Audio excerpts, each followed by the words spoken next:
Hello, আমি দীপান্বিতা। আমি যেখানে জব করি সেখান থেকে আমাদের সব স্টাফকে পিকনিকে নিয়ে যাওয়া হয়েছিল। জায়গাটা কোথায় লাস্টে বলছি। ওখানে পৌঁছে ফার্স্টে একটু নদীর ধারে হাঁটতে গিয়েছিলাম, আর গিয়ে দেখি এত এত মাছ ধরা হচ্ছে। প্রথমবার আমি এমন দেখলাম। তারপরে সবাই মিলে লঞ্চে উঠলাম। লঞ্চে উঠেই আগে সবার ফটো সেশন স্টার্ট হলো, আর ওখানে দেখলাম লঞ্চে আবার ঘুমানোও যায়। ফার্স্ট টাইম আমি এমন দেখলাম। সবাই মিলে একটা স্পটে গিয়েছিলাম, জায়গাটার কী নাম আমি একদম ভুলে গেছি। ওখানে গিয়ে দেখলাম ছোটোখাটো একটা চিড়িয়াখানা আছে, সেখানে কুমির, বাঘ মামা সব কিছুই দেখলাম। আমরা সবাই গিয়েছিলাম সুন্দরবনের আগের স্টপেজ ঝড়খালি না কৈখালি, ঠিক নামটা মনে নেই। তবে আমরা সবাই আনলিমিটেড মজা করেছি। বেশিরভাগ টাইম তো আমরা লঞ্চেই কাটিয়েছি।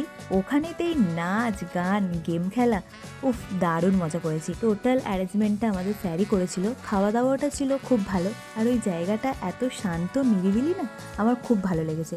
আচ্ছা, তোমরা কারা কারা সুন্দরবন গিয়েছো জানিও।